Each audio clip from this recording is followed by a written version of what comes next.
TalkTainmentRadio.com. We give you a reason to come. The world's greatest radio. We give you a reason to stay. Radio, the way it should be heard. You got the power. The views and opinions expressed are those of the host and guest and not necessarily those of TalkTainmentRadio.com, the management, the staff, or K&E World Network, LLC. Live call-in talk show. Dial 1-877-932-9766 and join the conversation here on TalkTainmentRadio.com. Hey, what's up there? Community development should be something that answers and uplifts all communities. Community service should be given to all equally. Helping homeless people is a global issue, so it's a very big issue that you can't take on yourself.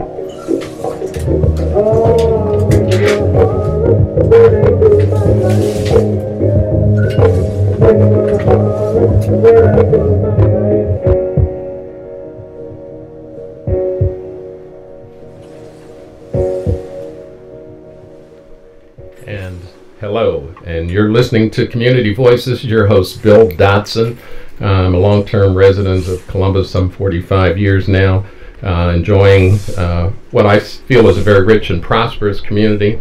At the same time, one begging for a lot of commitment to improving and enhancing opportunity for neighborhoods, for even modest neighborhoods like Northeast Columbus, which I've had a particular bent on in terms of advocating for basic community development. I have as my guest today Mr. Tom Dillard.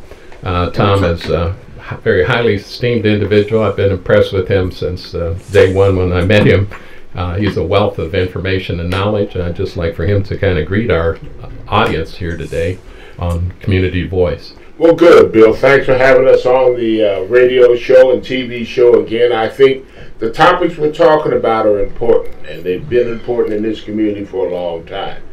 And I think our discussion around what the issues are and solutions to those issues is very important. Very important. Thank you.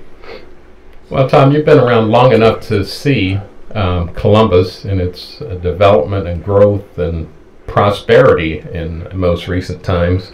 Even beyond my 45 years, but I think it would help if we defined our terms. So what do you believe community development to be, and what does it entail? Community development really is a good question, Bill. Community development, in my mind, is really two things. One is not only the physical development of the land, but it's also the economic, and for our people, it's a spiritual development. It's when we see physical development, that means that the thinking and the actions of the people have yielded or have resulted in physical development. There is no action without thinking. And so when you see folks, like there's some young folks out there that are doing some development, it starts first with an idea. And they take that idea and they turn it into a physical manifestation, and that's key. So it really starts with the thinking, and that's a very important part of the process. That's how I see community development. Three phases, Bill. Physical, spiritual, and what was the other one? Mental. I'll say that one. So we're three-dimensional. We exist on all three planes. That's right. And all three planes have to be served. Right? That's correct. Man is a creature that desires development, intellectual development, because we have a mind. We don't even tap into a tenth of the capacity of the human mind. That's right. If you study psychology and learn about memory, you realize there's a big bank there that can be better utilized if we understood how and what is stored there, just like in your computer, and how to retrieve it. But it's at times like these that you're able to recall those things, those images, and to help form opinions and your worldview. That's correct. And based on that, you can filter out things that you know not to be viable or healthy, but you can also aspire to things that are beneficial and sustainable. The history of community development, both in this country and in this city, goes back to the early days there during that period of time that the country came to a complete halt with the Great Depression is the terminology they used, but Right. Some of the elements are there even from the rural migration from the South and from the post-slavery Reconstruction period, where urban cities, etc., needed to absorb a people, a community, and meet those needs. And as a result, certain types of development started. Obviously, one of those was public housing. That was one of the first federal programs there to address these needs head on. And so it came on the heels of what was called slum clearance, where they wanted to clear out or purge areas in major cities, and public housing was the answer. You probably know what that manifested here in Columbus. Yes, yeah, that we saw it in a couple of ways. We saw, of course, Poindexter Village, which is a historical landmark with the James Preston Foundation and Rita Smith and Tony Smith and the folks that are preserving the memory and the housing that was there. But that was one to build. There were other ones too. There was the kind of a downtown slum clearance. Urban renewal? Yeah, urban renewal, they called it then. That was there. And there was a bunch of others that were going on around the city.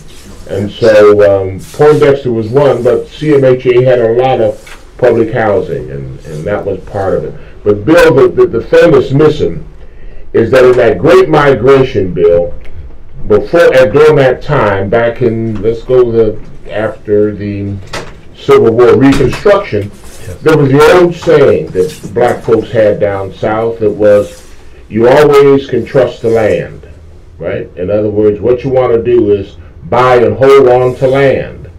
And I think that's a principle that still works today. We have lost that belief, and we're dependent now on the, quote, government and other folks to house us. But in the old days, right, guys it was pride to have a piece of land. And even here in Columbus, there were some great landowners that were African American. The Ward family, for example, out in Whitehall, owned a good piece of land. The people, and you know this one, up in Lucy, was it? Yeah, Lucy Depp. They own that land up there. So, and in Arlington, there was an article. Did you see that article in the paper that talked about Arlington? Yes, yes. My wife's aunt lived there in a little area that they call Mudsock. When you tell somebody from Arlington, they don't know what you're talking about, right, because it has prospered as such. That's right. But we have had a real history of land here in Columbus in terms of development and owning land and developing land. So that's been part of our history. Well, you don't have to be a big student of history to know that land was an issue from day one in the founding of this country. Correct. And the first Urban Removal Act was pushing the Native American off of this precious land to get the bounty of what it offered, the riches that the land provides, the gold and the coal and all of those things that have fueled the prosperity of this country for 400 years. So it wasn't without a price that this land was acquired. They didn't come up to the Indians and say, I'll make you an offer for your land. They took the land. That's right.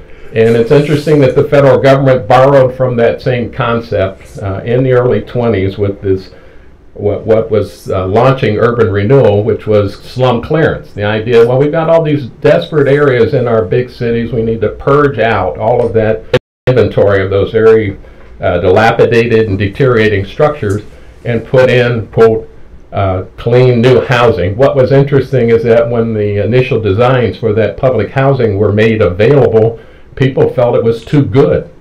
And so they had to dumb it down. They couldn't make it beyond being a modest box. That's what it became for probably the first 30 or 40 years, a very low profile housing with very little character. So it wasn't what you see in the suburbs, a nice frame house with a porch and stairs and all that for the family to endure. They were almost without character and persona. And again, they created such density by putting these in these depressed areas. They chose areas that were formerly dump sites and the like. It wasn't desirable land, so they didn't put these in the better neighborhoods. But nonetheless, they put all of those folks in a very closed space. Mm-hmm. And there's a psychologist who's coined the phrase, and it has to do with psychology, Lorenz's theory on aggression. You put too many people in too small or constrained area, you create aggression, and it's a negative, it's friction. And even though the Bible says iron sharpens iron, there's conflict there. And the conflict itself is what erupted in the 60s and into the 70s as these kinds of communities grew in disfavor with the majority. Is that some of the things that you saw on the heels of even urban renewal? Absolutely. Let me give you a bit of a vignette on that one. Back in the Model Cities days, when they were clearing out Mount Vernon, John Coates was the architect at that point. I think some of the older listeners out there remember John, and he was a brilliant guy. He was from the islands. I think he was from Jamaica or Trinidad, but just a brilliant architect.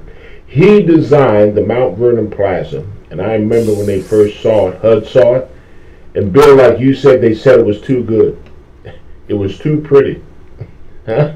Yes. It was too good, and so John had to redesign the Mount Vernon Plaza to fit HUD's estimate of what the people should have, and that always was such a surprise to us on that day that they would use the term as it relates to Black African Americans, that the process or the project was too good for us. Definitely, and you know, for families coming to these cities from the rural South, and there's a wonderful book called The Warmth of Other Suns that talks about the rural migration of the 40s and 50s, which is the reason our families even left. They left Virginia because, in the southern states, because of cotton and the like, to go to industrial cities where there are higher wage paying jobs. Our families left West Virginia because the coal mines began to close in the 50s. That's why it baffles me the hope that's being sparked there, as if they could reopen those mines, which is folly. But nonetheless, our folks migrated to Pennsylvania because there were steel jobs, and to Cleveland and Detroit because there were jobs in the auto industry. So to me, that became the modern Underground Railroad, where folks left the South seeking opportunity, just like the Puritans came here seeking opportunity and quote, claimed this land that was already occupied.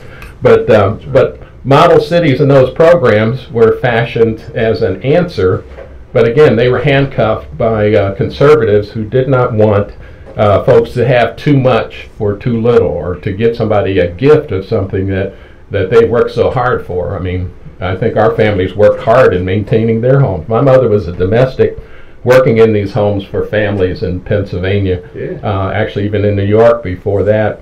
So serving them. So what they desire or coveted for themselves, they wanted to deny others as being too good for them.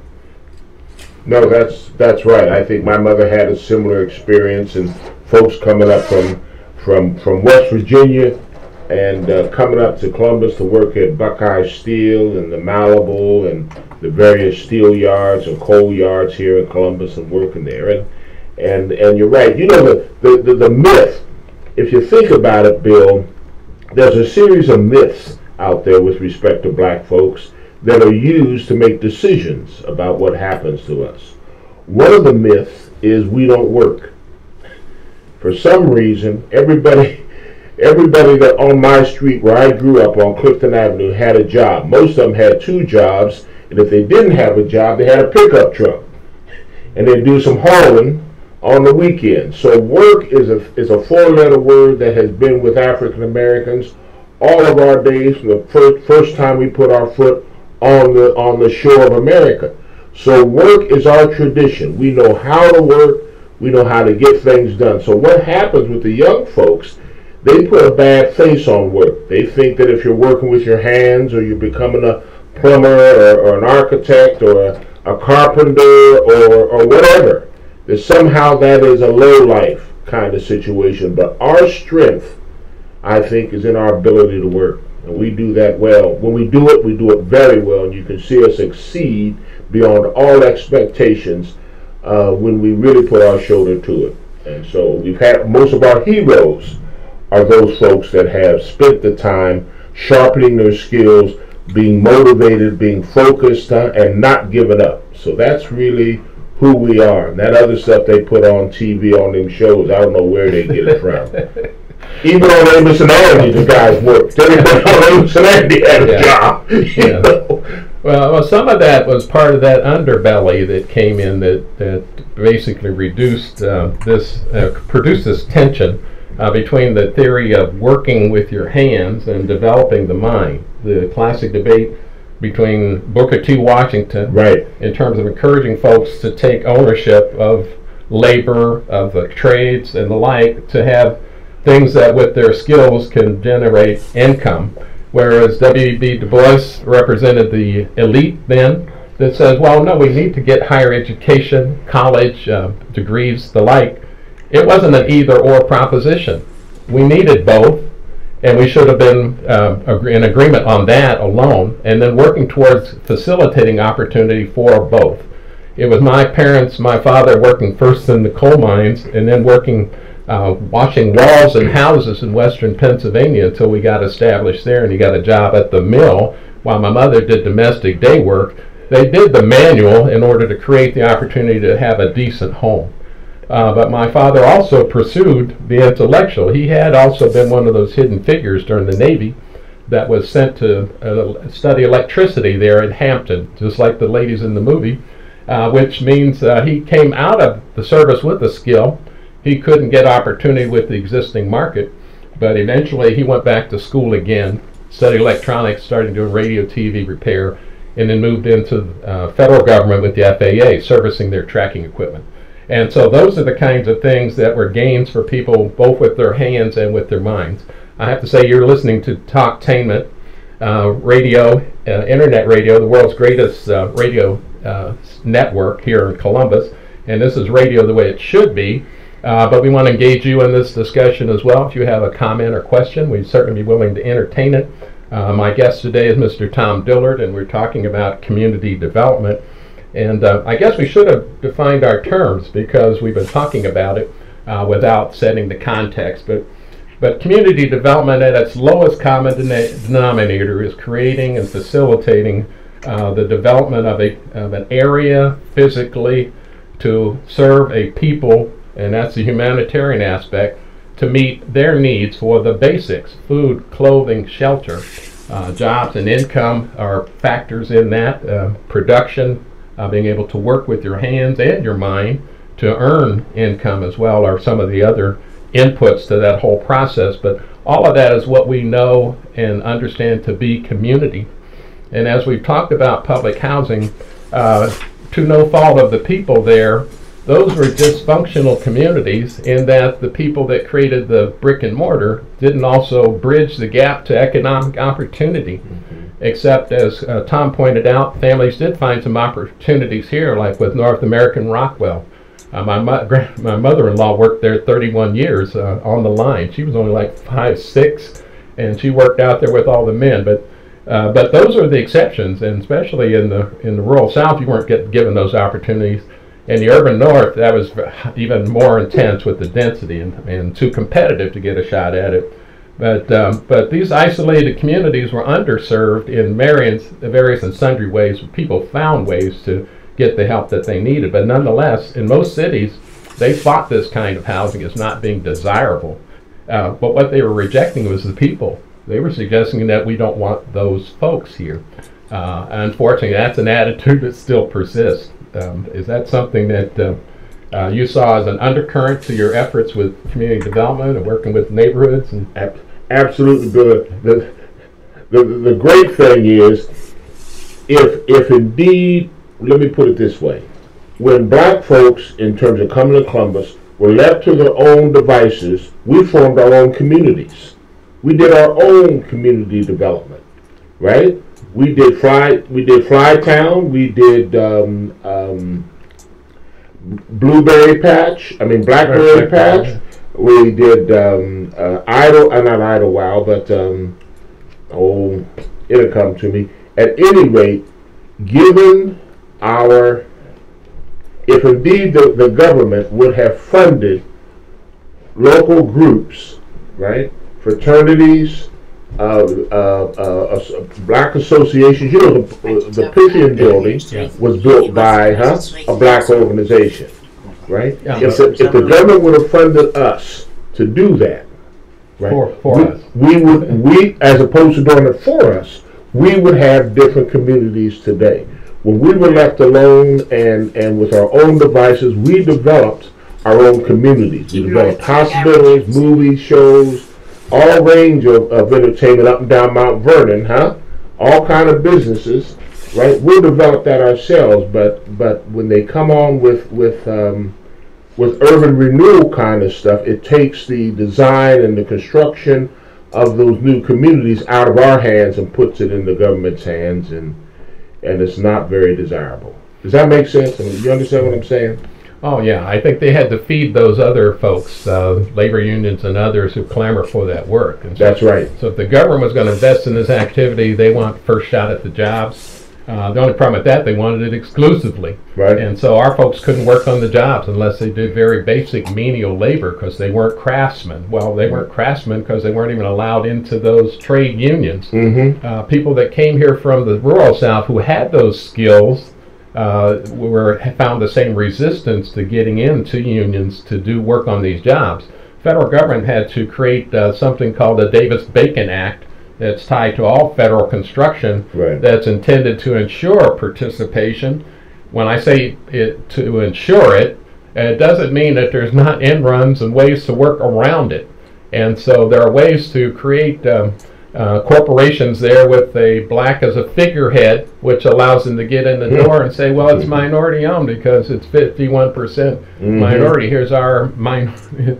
To me, it smacks of tokenism. Yeah. And sometimes it was very apparent because the person had no other engagement with the enterprise itself. But for that factor alone, it gave those folks a competitive edge to secure these contracts.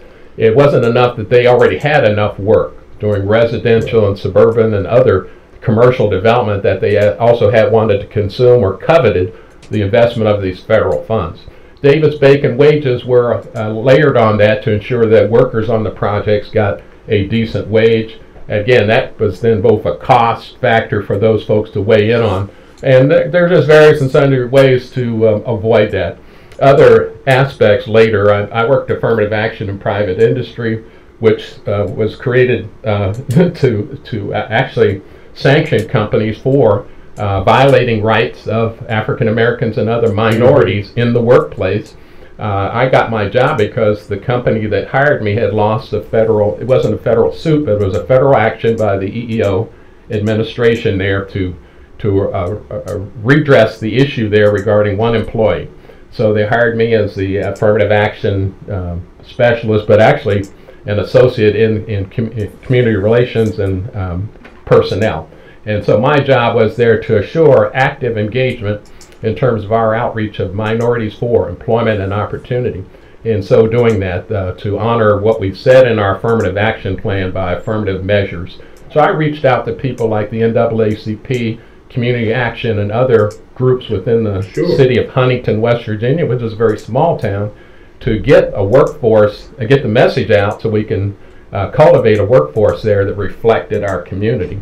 And it was a very beneficial experience for me because it put into practice principles and things that had been ingrained to me by my parents, who were civil rights workers through the 50s and 60s, and gave me a foundation of understanding what fairness means and what opportunity means. And again, it enriched my life even before coming to Columbus, Ohio. You're listening to Talktainment. Our lines are open. The number is 1-877-932-9766. That's 877-932-9766. And we'll entertain your call, question, or comment here on Talktainment Radio. You're listening to Bill Dotson. I'm hosting Community Voice. This is our second show, and my guest today, again, is Mr. Tom Dillard, who is an icon here in terms of community engagement, in terms of working to foster improvement for all of Columbus, not just Black Columbus, but all of Columbus. We all benefit. All our boats will rise if we will rise to the occasion. Amen? Amen. It sounds like church here today. It is. Amen, every day. Tom, community development then has been a source of funding going back to 1974. when the Community Development Act was first passed. I was in Huntington then, and so since I was involved with the NAACP and Community Action, when they announced this new program, it excited me because it looked like the opportunity to help improve the neighborhoods there in Huntington with what was available through those funds. A gentleman was a director of the Action Community Center there, which was part of Community Action, and invited me to serve on that board.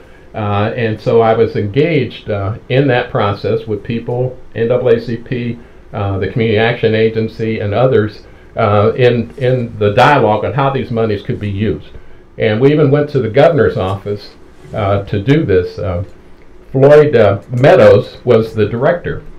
You may know his son, Floyd, who ran the convention center here for many years. Absolutely. But Floyd Meadows was a marvelous man, and he ran the Action Center, which was a delegate agency of the Community Action. So they serve the 16th Street community there in Huntington.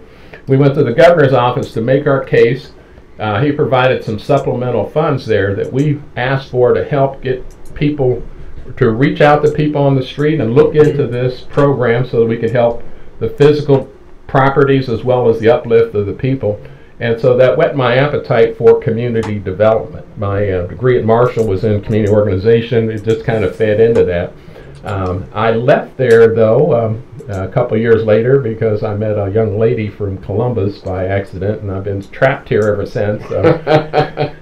I keep threatening to go back to West Virginia, and she says she'll write me, but she's not leaving here. So I sneak back as often as I can.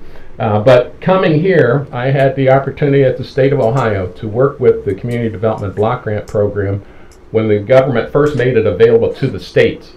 The cities had their own program directly, cities and urban counties, but the state of Ohio, on behalf of smaller cities and rural communities, had the opportunity to administer those funds. And my job was to serve multi-county areas there with the program and help them meet these needs. So that's where I got grounded in it. And at the same time, when I looked at what was happening in the city I lived in terms of Columbus, that even piqued my interest more. But this was just after Urban Renewal kind of got its last projects out the gate, and you were engaged at that process. Yeah, the key on the bill on the new programs was really maximum feasible citizen participation, and that was the key, to have citizens participate in the decision making process. And so people would gather together and organize, and they would and it would be part of the decision-making process. So they'd present proposals to the various task forces, and these task forces then would take a look at what the program was and whether it'd be beneficial, and then they would vote on it, and then the program would be funded. Now the funny thing with that is,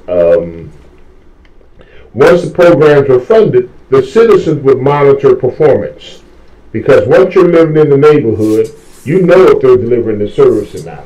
If they say they're going to rehab houses, Mrs. Jones lives next door to the house that was being rehabbed, and if it wasn't done right, she'd call the agency and tell them. So when you have citizen participation like that, you got the people watching the neighborhood. And that's what's happening with some of the neighborhoods now. The people are not watching the neighborhood. We don't have that level of citizen participation we used to have, Bill, in terms of people involved around it. We got a couple of folks in terms of spotty stuff, you know, if a bad incident happens, but on a general basis, in terms of calling the city when there's junk cars, making a concern about X, Y, and Z, just ain't happening no more. We just don't have people involved. With one notable exception, and if you saw the paper yesterday regarding some people that are spent $800,000 on one house over there in the Near East, there are other people who are raising the issue. But it's at the disadvantage of the people that are there. Absolutely. And that has to do with the downside of gentrification. You're listening to Community Voice on Talktainment Radio, And our lines are open for your call, question, or comment. We ask you to keep them short and concise to the point, and we will get back to our discussion here with Mr. Tom Dillard. Thank you. You're good. Taking a break. Yeah, we'll talk about it. Because that's what happened to Clyde.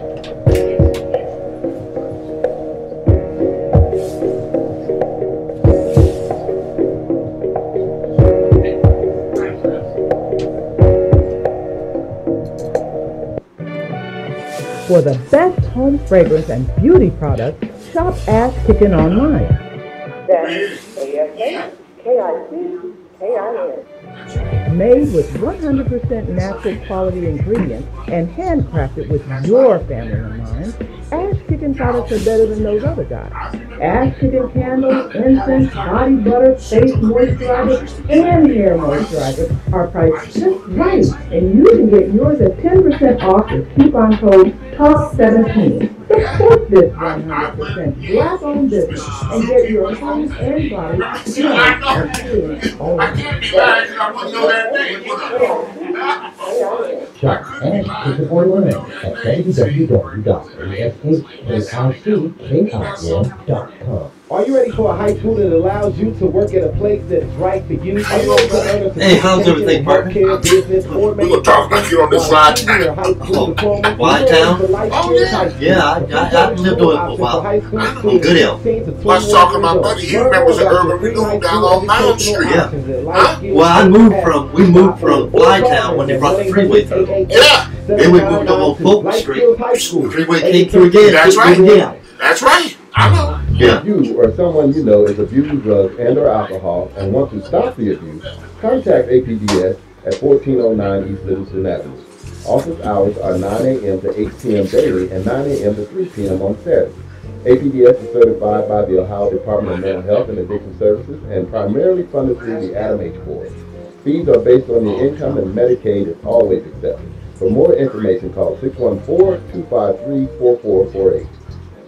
Every year, June marks the beginning of two busy seasons, summer and wedding season. If you are legally changing your name, you need to apply for a replacement Social Security card reflecting your new name. This is easier to fix now when you first change your name than years from now when you retire. So go to our website at www.socialsecurity.gov/SS number or call us at 1-800-772-1213, TTY 1-800-225-0778 to find out what specific documents you need to change your name and apply for a replacement card. I've got the water, energy bars, and cameras. I think we're set for the hike. Almost. We need to protect our skin. Don't forget your wide-brimmed hat and sunscreen. All right. I've got the hat. I've got SPF 30. Will that work? Yeah, anything 15 or higher is good. Just make sure it says broad spectrum. Great. Got it. I am not getting burned again. Let's go. Learn more at cdc.gov/cancer. This is Al Edmondson, owner of a Cut Above the Rest barbershop. I'm calling on all barbers and beauticians. It's time for us to unite as one. We can serve our communities better together. Join the Ohio Black Barber Beauty Network. For more information, visit www.obbn.org or call 614-427-3226 to get more information. Be the change that you want to see in your community. Join our network. Live call-in talk shows. Dial 1-877-932-9766 and join the conversation here on TalkTimitRadio.com.